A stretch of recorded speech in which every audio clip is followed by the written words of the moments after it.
اهلا بيكم في فيديو جديد، ومعاكم مي الشواطفي ميك اب ارتست وفيديو بلوجر. وحشتوني جدا جدا جدا.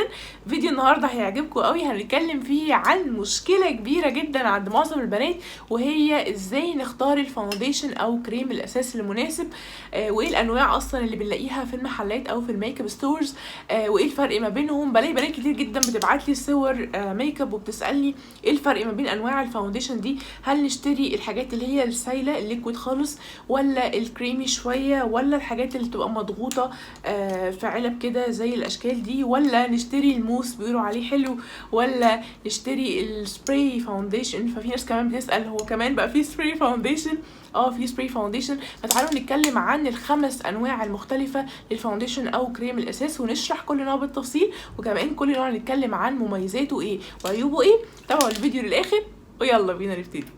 ولو انت جديده اول مره تشوفينا، احنا بنعمل فيديوز عن الميك اب والسكين كير وميك اب توتوريال ونصايح البنات والعرايس. لو انت عايزه تستفيدي ما تنسيش تعملي لايك لصفحه الفيسبوك وسبسكرايب لقناه اليوتيوب. ولو انت بتحبي تتابعي الريفيوز عن اي برودكت ميك اب جديد او سكين كير، دايما بنزله على اكونت الانستجرام بتاعي، فما تنسوش تعملوا فولو. ويلا بينا نبدا انواع الفاونديشن. ونيجي لاول نوع من انواع الفاونديشنز او كريم الاساس، ودي كل البنات عارفاها تقريبا، وهي الليكويد فاونديشنز او كريمات الاساس السايله. ودي طبعا معظم البنات عارفاها، بتبقى محطوطه في ازازه زي كده، يا اما بيبقى ليها بامب بتدوسي عليها وتنزلي الفاونديشن، يا اما مش بيبقى ليها بامب من جوه، بتبقى مجرد ازاز وبينزل منها الفاونديشن على طول زي الفاونديشن بتاع ماك.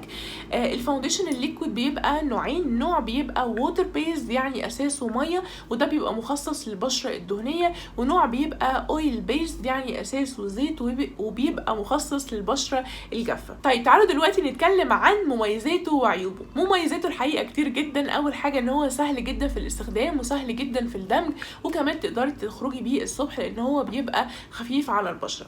اما عيوبه ان انت لو عندك عيب كبير في بشرتك عايزه تداريه او حاجه كبيره عايزه تغطيها، للاسف الليكويد فاونديشن مش هيبقى هو الاختيار الصح، لان هو الحقيقه تخطيطه بتبقى من خفيفه لمتوسطه، انواع بسيطه جدا اللي بتبقى تخطيطها عاليه، وكمان برضو مش بيبقى فول كفر قوي. فلو انت عندك حاجه فظيعه وعايزه تداريها في بشرتك، فده مش هيبقى الحل الامثل ليها. ونيجي لتاني نوع، وهي الكريم فاونديشنز او كريم الاساس الكريمي، ودايما بيبقى مضغوط في علب زي المنظر ده كده، بيبقى في علب وبيبقى الاساس بتاعه كريم. مميزاته انه بيبقى تخطيطه اعلى بكتير من الليكويد فاونديشن او تخطيطه اعلى من كريم الاساس السائل، ولكن عيبه انه زي ما قلت ان هو مكوناته فيها كريم، فهو مش بيناسب البشره الدهنيه او البشره اللي بتعرق كتير، وبيبقى حل كويس جدا للبشره الجافه او المختلطه المايله للجافه. وتالت نوع من انواع الفاونديشنز وهي الستيك فاونديشن او كريم الاساس اللي هو ستيك بالمنظر اللي انتوا شايفينه ده مميزاته ان هو تخطيطه عاليه جدا جدا جدا، يعني فول كفر تقريبا. عايزه اوريكم بيبقى تقريبا السواتش على ايدي عامل ازاي.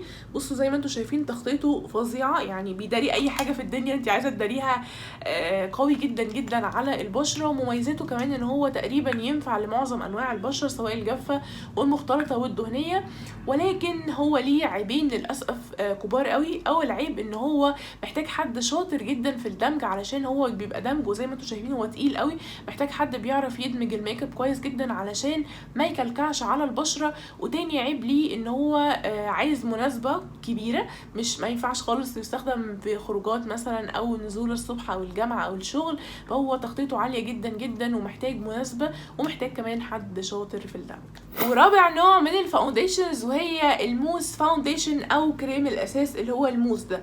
عايزه اقول لكم ده انتشر جدا جدا، وبنات كتير جدا بقت تستخدمه فجاه كده. فهو عباره عن ايه؟ عباره عن كريم اساس ومعاه باودر في نفس العلبه، بدل ما تحطي فاونديشن لوحده وباودر لوحدها، فهم حاطين الاتنين مع بعض في علبه واحده. انا شخصيا ما بحبوش، مش بقتنع بيه خالص، بحب الواحد يحط فاونديشن لوحده وباودر لوحده. تعالوا نتكلم عن مميزاته وعيوبه. مميزاته ان هو كويس جدا للبشره الدهنيه والمختلطه، وكمان سعره كويس جدا. عيوبه ان هو شكله مش طبيعي على البشره، دايما بحس مهما اتحط كويس ومهما نوعه كمان كان كويس بيسيب اثر على الوش، وبيبقى كاكي لوك شويه، مش بيخلي منظر الوش صافي، فانا مش بحب المنظر ده، فعشان كده انا مش بحبه. ليه عيب تاني كمان، نقاط اليد يعني ان هو درجاته مش متوفره زي كريم الاساس العادي، فصعب جدا لو انت ليكي سكين تون معين ان انت تشتري الموس بنفس الدرجه. فطبعا العيب ده قوي جدا جدا بالنسبه لي، وغلط ان انت تحطي حاجه مش نفس لون بشرتك، فعشان كده انا مش بحبه خالص. ونيجي الخامس نوع والاخير من انواع الفاونديشنز، وهي السبراي فاونديشن او كريم الاساس السبراي اللي هو بيترش. هو ليه طريقتين للاستخدام. اول طريقه ان انت بترشيه على البشره على طول، وبعد كده تعملي له بلند ببيوتي بلندر بسفنجه او بفرشه. والحل التاني ان انت بترشيه على الفرشه الاول وبعد كده بتوزعيه على الجسم. الاتنين ينفعوا والاتنين كويسين جدا. مميزاته بقى ان هو بيخلي البشره ناعمه جدا جدا، وكمان هو لايت ويت قوي على البشره، ملوش وزن، فبتحس ان انت مش حاطه حاجه في الاخر على بشرتك، وما بيعملش ابدا خطوط او اي حاجه، لان هو خفيف جدا زي ما قلت لكم وثابت جدا، يعني ممكن يقعد معاكي يوم كامل من غير ما يتحرك من مكانه. وبالنسبه لعيوب الفاونديشن السبراي فهو ليه عيبين. اول عيب ان هو صعب شويه في الاستخدام، محتاج حد شاطر او ميك اب ارتست، لو حد عادي بيستخدمه ممكن يبهدل الدنيا شويه. وتاني عيب ان هو مش متوفر في معظم البراندات، ومش كمان متوفر في معظم المحلات، فلو انت عايزاه هتلفي عليه شويه. بس كده، بس هو جميل جدا جدا، من الحاجات الحلوه اللي انا بحب استخدمها. وبس كده، يا رب يكون الفيديو عجبكم وتكونوا استفدتوا وعرفتوا ايه هما الخمس انواع المختلفه تماما للفاونديشن او كريم الاساس. ويا رب بعد الفيديو ده اي بنت تعرف الفرق ما بينهم وتعرف تختار انسب حاجه ليها. اي حد عنده اي سؤال يسالنا تحت في الكومنتس، واي حد عنده اي موضوع يقول لنا تحت برضو في الكومنتس نتكلم عنه الفيديو اللي جاي. اشوفكم على خير ان شاء الله. بس اهم حاجه عشان الناس كلها تستفيد، ما تنسوش تعملوا للفيديو ده لايك وشير وسبسكرايب. اشوفكم الفيديو الجاي ان شاء الله على الف خير. باي باي.